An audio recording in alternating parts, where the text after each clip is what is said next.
ये कहानी है जॉन नाम के मछुआरे की, जो हर रोज की तरह अपनी छोटी नाव लेकर समंदर में मछली पकड़ने निकलता है। लेकिन इस दिन कुछ अलग होता है। अचानक चारों तरफ घना कोहरा छा जाता है और दूर दूर तक कुछ दिखाई नहीं देता। जॉन रास्ता भटक जाता है और इधर उधर भटकते भटकते उसे एक सुनसान नाव नजर आती है।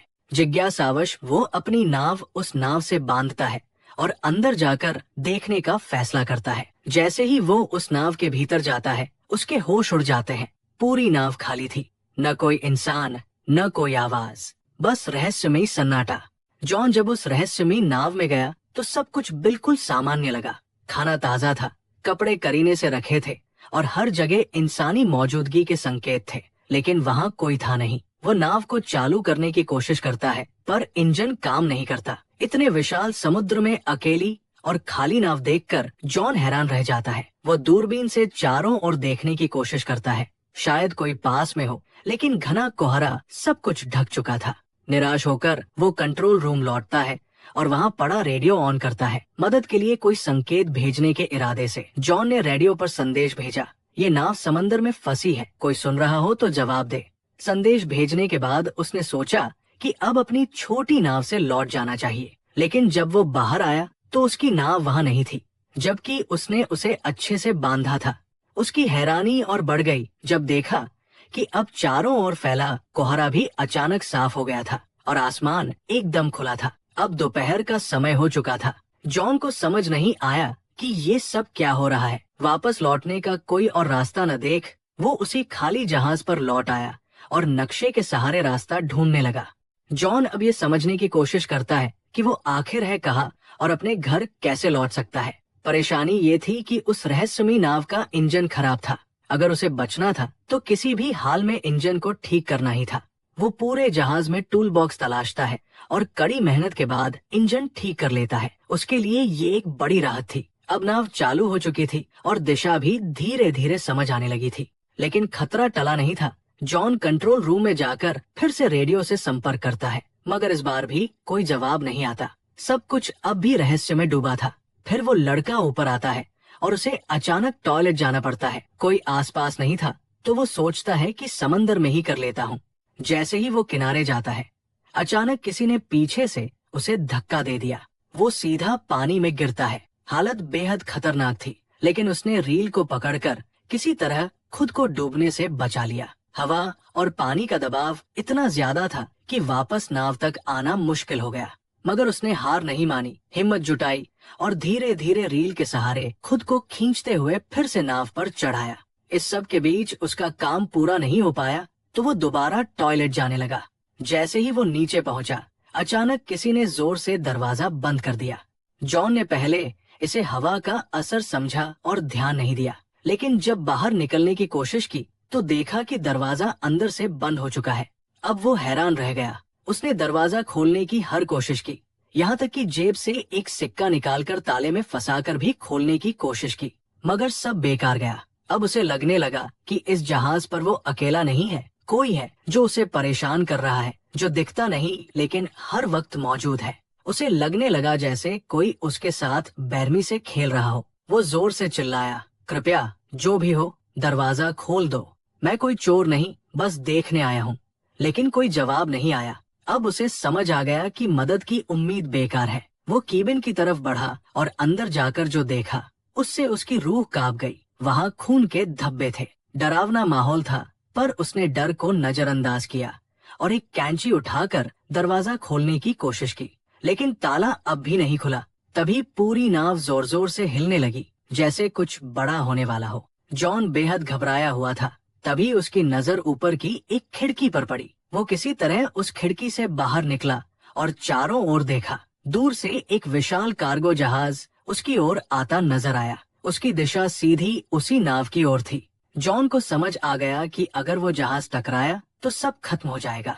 अब उसे हर हाल में अपनी जान बचानी थी। उसने सिग्नल देने का सोचा, लेकिन उसके पास कुछ था नहीं। उसने तुरंत अपनी शर्ट उतारी और जोर जोर से लहराने लगा ताकि कार्गो जहाज का कोई उसे देख सके। लेकिन अफसोस, इतने प्रयास के बाद भी किसी की नजर उस पर नहीं पड़ी। अब जॉन को किसी भी हालत में अपनी जान बचानी थी। अगर उसकी नाव आगे बढ़ती रही तो कार्गो जहाज से टकराकर सब खत्म हो सकता था। तभी उसकी नजर खिड़की के पास लटकी एक रस्सी पर पड़ी। उसके दिमाग में तुरंत एक आइडिया आया, अगर वो इस रस्सी का इस्तेमाल करे तो शायद जहाज को रोक सके। उसने जल्दी से रस्सी बांधी और बाहर फेंकी ताकि नाव की गति रुक जाए, लेकिन हालात और बिगड़ गए। रस्सी इंजन के पंखे में फंस गई और खींचते हुए बाथरूम के अंदर आकर उसके गले में अटक गई। उसका दम घुटने लगा। मरने की कगार पर पहुंचकर उसने हिम्मत दिखाई और एक औजार से खुद को आजाद किया। उसकी गर्दन पूरी तरह लाल पड़ गई थी। वो लगभग मर ही गया था, बट आखिरी पल में खुद को बचा पाया। रस्सी इंजन में फंसी थी, जिससे जहाज की रफ्तार थम गई, मगर ये काफी नहीं था।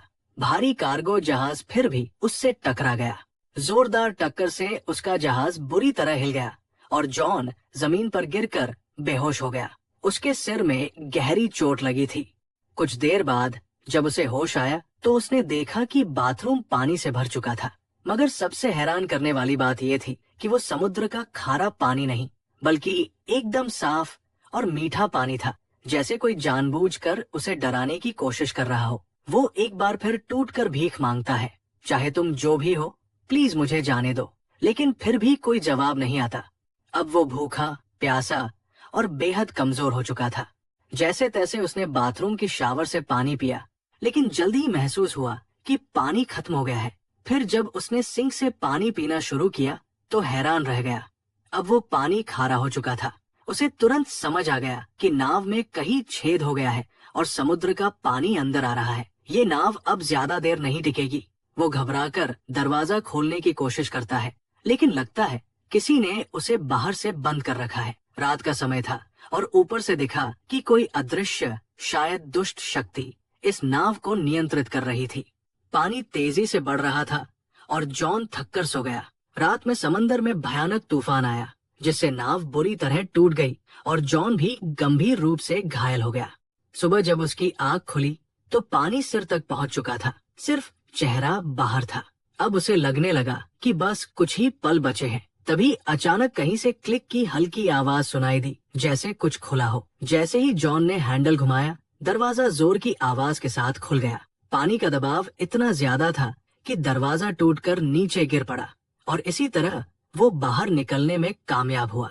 बाहर निकलते ही वो सीधा नाव की छत पर गया ताकि ताजी हवा में सांस ले सके, क्योंकि नीचे ऑक्सीजन लगभग खत्म हो चुकी थी। अब उसे यकीन हो गया था कि कोई अदृश्य ताकत उसे हर हाल में सताना चाहती है। वो शारीरिक और मानसिक रूप से टूट चुका था और नीचे की तरफ पानी लगातार भरता जा रहा था। उसे समझ आ गया कि अब नाव कभी भी डूब सकती है। जॉन ने तय कर लिया था अब वो इस जहाज पर नहीं रुकेगा। तभी उसे एक आइडिया आया। उसने जहाज से एयरबैग्स निकाले और टूटे हुए बाथरूम के दरवाजे को इस्तेमाल करके एक छोटा राफ्ट बना लिया। उसने सब कुछ मजबूती से बांधा ताकि राफ्ट टिक सके, लेकिन राफ्ट चलाने के लिए उसे कुछ और जरूरी सामान भी चाहिए था। उसने जहाज से खाना, पानी और जरूरी औजार जमा किए और खुद को पूरी तरह तैयार किया। फिर बिना पीछे देखे वो जहाज से उतर गया और राफ्ट पर सवार होकर धीरे धीरे समंदर में आगे बढ़ने लगा। वो राफ्ट पर था और उसके सामने वही बड़ी नाव अब भी खड़ी थी। कई घंटे गुजर गए, लेकिन न तो वो ज्यादा दूर जा पाया और न ही वो नाव डूबी, जिसे वो समझ रहा था कि 5 से 10 मिनट में डूब जाएगी। वो अब भी उसी हालत में थी। तभी उसके दिमाग में एक आइडिया आया, अगर ये नाव अभी तक नहीं डूबी तो क्यों न इसके रिसाव को ठीक कर लिया जाए।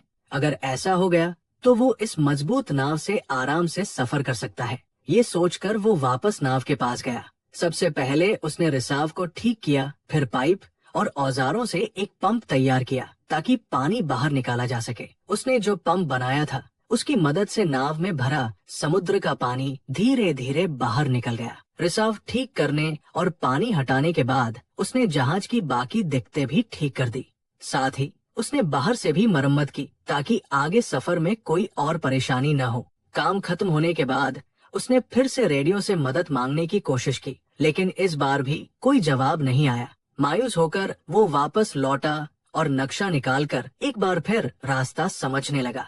उसने नाव को आगे बढ़ाने की कोशिश की, लेकिन जैसे ही इंजन स्टार्ट किया नाव बिल्कुल नहीं हिली, मानो फिर से उसे धोखा दे रही हो। वो नाव एकदम स्थिर थी, जैसे पानी में जड़ हो गई हो, और यही सोच उसे अंदर से तोड़ रही थी। वो पूरी तरह थक चुका था, उम्मीदें खत्म हो रही थी। तभी दूर से उसने एक और जहाज आते देखा। अब उसके पास बस एक ही रास्ता था, अपने छोटे राफ्ट से उस जहाज तक पहुंचना। वो तुरंत राफ्ट पर चढ़ा और तेजी से उस जहाज की ओर बढ़ा। लेकिन तभी वो जहाज अचानक हिलने लगा और जॉन की तरफ तेजी से बढ़ने लगा, जैसे किसी ने उसे जानबूझकर उसकी ओर भेजा हो। जॉन ने अपनी रफ्तार बढ़ाई, लेकिन वो विशाल जहाज और भी तेज हो गया, और ठीक इससे पहले कि वो जहाज उसे टकराता, जॉन ने आखिरी कोशिश की और अपने बोट से कूदकर उस दूसरी नाव तक तैरने का फैसला किया, जो दूर जाती दिख रही थी। लेकिन जब तक वो वहां पहुंचा, वो नाव गायब हो चुकी थी। तभी उसे एहसास हुआ कि इस रहस्यमयी नाव पर कोई बुरी ताकत है, जो उसे कहीं जाने नहीं दे रही। उसने सोच लिया था कि चाहे जान चली जाए, वो इस नाव पर वापस नहीं जाएगा। लेकिन शाम तक पानी में तैरते तैरते ठंड बढ़ने लगी। नीचे डॉल्फिन्स तैर रही थी, पर पानी का तापमान बहुत गिर चुका था। ठंड सहन न हो पाने पर मजबूरी में वो फिर उसी नाव पर लौट आया। वो इतना थक और बीमार हो चुका था कि कुछ सोच पाने की हालत में नहीं था। बस चुपचाप एक कंबल ओढ़कर कमरे में सो गया। सुबह जब उसकी आंख खुली तो उसने फिर से इस जहाज से निकलने का फैसला किया। लेकिन अब एक और झटका मिला। कमरे का दरवाजा बंद था। वो घबरा गया और धीरे धीरे मानसिक रूप से टूटने लगा। उसे कुछ समझ नहीं आ रहा था कि आखिर ये सब उसके साथ क्यों हो रहा है। तभी उसकी नजर कमरे में मौजूद एक छोटी सी केबिन पर पड़ी। उसने जैसे ही उसे खोला, ऊपर की ओर एक रास्ता नजर आया, एक वेंटिलेशन जिससे बाहर निकला जा सकता था। वो उस केबिन में घुस गया, जो एक तंग स्टोरेज एरिया था।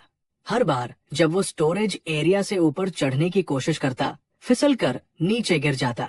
गिरने से उसे कई चोटें भी आई, मगर उसने हार नहीं मानी। बार बार गिरते हुए आखिरकार वो फिर से ऊपर पहुंचा और उस वेंट की खिड़की को खोलने की कोशिश की, लेकिन वो टस से मस नहीं हुई। ऐसा लग रहा था जैसे उसे जानबूझकर सील कर दिया गया हो। अब वहाँ की ऑक्सीजन भी तेजी से खत्म हो रही थी। सांस लेना मुश्किल हो रहा था। नीचे का दरवाजा भी बंद था। वो वापस कमरे में नहीं जा पा रहा था। उसे लगने लगा कि अब यही उसका आखिरी समय है। लेकिन तभी उसने फिर से वही क्लिक की रहस्यमयी आवाज सुनी। जैसे ही केबिन की खिड़की क्लिक की आवाज के साथ खुली, जॉन बिना समय गवाए बाहर निकल आया। ताजी हवा ने उसे थोड़ी राहत दी। बाहर आकर उसने देखा कि नाव एक छोटे से द्वीप की ओर बढ़ रही थी। ये देखकर उसके मन में उम्मीद जगी कि शायद अब वो इस डरावनी नाव से हमेशा के लिए आजाद हो जाएगा। जैसे ही नाव किनारे पहुंची, वो फौरन उतर गया। उसे लगा कि इस द्वीप पर जरूर कोई है जो इस सब का जिम्मेदार है। गुस्से में उसने एक डंडा उठाया और द्वीप की तलाश शुरू की, लेकिन जल्द ही हैरान रह गया। पूरे द्वीप पर इंसान का कोई भी निशान नहीं था। अब जॉन फिर से गुस्से और डर से भर गया था। जैसे ही वो उस द्वीप से बाहर निकला, एक नया दृश्य उसकी आंखों के सामने आया। वही रहस्यमयी नाव जो उसे यहाँ लाई थी, अब शांत समंदर में आगे बढ़ रही थी, जैसे किसी और शिकार की तलाश में हो। ये देखकर जॉन को पूरी तरह यकीन हो गया कि ये नाव और ये द्वीप किसी बुरी ताकत के अधीन है। उसे अब हर हाल में यहाँ से निकलना था। उसकी जिंदगी अब भी बाकी थी। वो खोजबीन करता हुआ द्वीप की सबसे ऊंची चोटी पर पहुंचा और वहां से उसने दूर एक और द्वीप देखा, लेकिन वो इतना दूर था कि वहां क्या हो रहा है ये वो देख नहीं पाया। जैसे जैसे जॉन द्वीप पर घूमता रहा, वो धीरे धीरे पीछे की ओर आ गया। लेकिन जब वो वहां पहुंचा तो उसकी आंखें फटी की फटी रह गई। ये वही जगह थी जहां से उसकी यात्रा की शुरुआत हुई थी। सब कुछ वैसा ही था। वही उसकी पुरानी नाव ठीक उसी जगह बंधी हुई, और वही लोग, जैसे कुछ बदला ही न हो। पूरा माहौल पहले जैसा था, जैसे कुछ हुआ ही नहीं। जॉन एकटक सब देख रहा था। उसे यकीन नहीं हो रहा था कि ये सब एक बुरे सपने जैसा लगने वाला अनुभव असल में उसके साथ घटा था। लेकिन अब सवाल उठता था, उसकी नाव वहां दोबारा कैसे पहुंची और इस द्वीप की सच्चाई क्या थी? जॉन जब द्वीप के पीछे पहुंचा तो हैरान रह गया। वही जगह, वही नाव, वही लोग, जैसे कुछ भी नहीं बदला। उसे यकीन नहीं हो रहा था कि ये सब असल था या कोई बुरा सपना। मगर जो कुछ उसने झेला वो सच्चाई थी।